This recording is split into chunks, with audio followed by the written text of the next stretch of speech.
Como sabemos, muitos romanos foram contra a invasão de Crasso do Império Parta, mas, por que isso aconteceu? Roma não era uma nação que gostava de conquistar seus vizinhos? Os romanos são muitas vezes caracterizados como conquistadores selvagens, e, embora haja um pouco de verdade nisso, a realidade, como sempre, é muito mais complexa.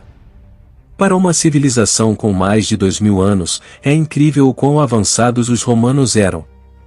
Seu sistema jurídico é a base do nosso hoje, e você poderia encontrar júris, juízes eleitos, advogados de defesa, testemunhas, e promotores em um tribunal romano. Ou seja, Roma tinha um sistema muito mais avançado do que qualquer nação da época, e por isso não era fácil iniciar uma guerra sem motivos. Se tratando de guerra, os romanos eram quase imbatíveis.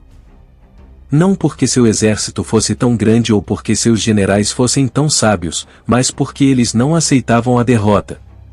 Derrotas como as sofridas em Canas ou Carras acabariam com o esforço de guerra em qualquer outro império, mas não em Roma. Uma derrota foi apenas um pequeno retrocesso para a eventual vitória romana total que logo se seguiria. Não houve rendição, nem recuo, nem desistência, os romanos lutaram sem parar, até que, às vezes devido à exaustão, seus inimigos cederam. Os romanos se concentravam fortemente na moralidade e na perfeição. Eles tinham ideais que iam desde a família adequada até a melhor maneira de viver, e geralmente se esforçavam para atender a esses ideais elevados, ou pelo menos os pregavam bastante. Uma vida simples na fazenda era nobre, e a vaidade era evitada como anti-romana.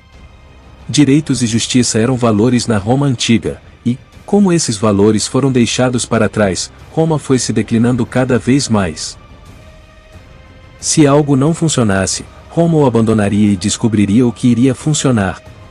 Isso se estendia a todos os aspectos da sociedade e do governo romano. Os romanos não eram a favor de reforma radical ou da conquista mundial. De um modo geral, eles eram cuidadosos e valorizavam a estabilidade acima de tudo. O que eu quero mostrar com tudo isso? Bom, estou tentando mostrar como era a visão do povo de Roma, principalmente do povo comum, que obviamente não tinha a mesma ambição que os governantes. Os romanos são muito semelhantes aos americanos modernos de hoje, e, assim como os americanos geralmente não gostam de uma guerra sem motivo, os romanos também não gostavam. Veja que foi necessário que os japoneses atacassem a base americana de Pearl Harbor, para que os Estados Unidos finalmente entrassem na Segunda Guerra Mundial. Embora os romanos gostassem dos frutos da conquista, eles nunca aceitariam um ato de agressão sem motivo. Porque eles estariam bem com vidas romanas sendo sacrificadas para conquistar algum reino soberano distante. Fazer isso seria uma violação da lei romana e um ato de crueldade para com o reino sendo conquistado. Os líderes romanos tinham que ter muito cuidado para enquadrar cada conflito como defensivo. César não conquistou a Gália apenas pela conquista, não, ele estava protegendo os aliados romanos na região. Otaviano não foi à guerra com Antônio para assumir o controle total do império, ele foi à guerra com Cleópatra porque ela estava tentando passar as terras romanas para o filho.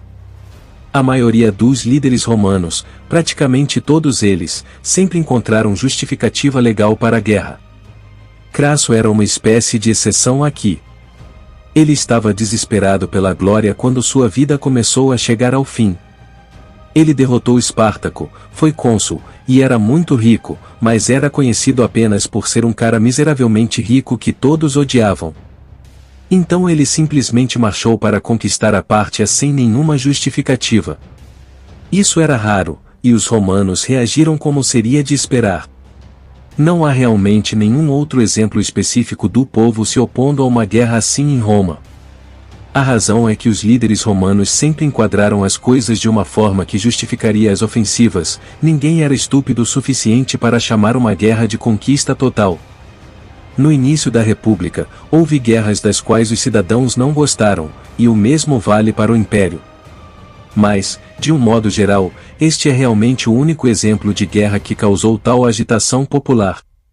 Muito obrigado a todos vocês que assistiram até aqui, espero que tenham gostado. Se gostou, deixe seu like e compartilhe com o máximo de pessoas que puder, E não esqueça de nos seguir no Instagram. Conto com vocês, fiquem com Deus e até o próximo vídeo.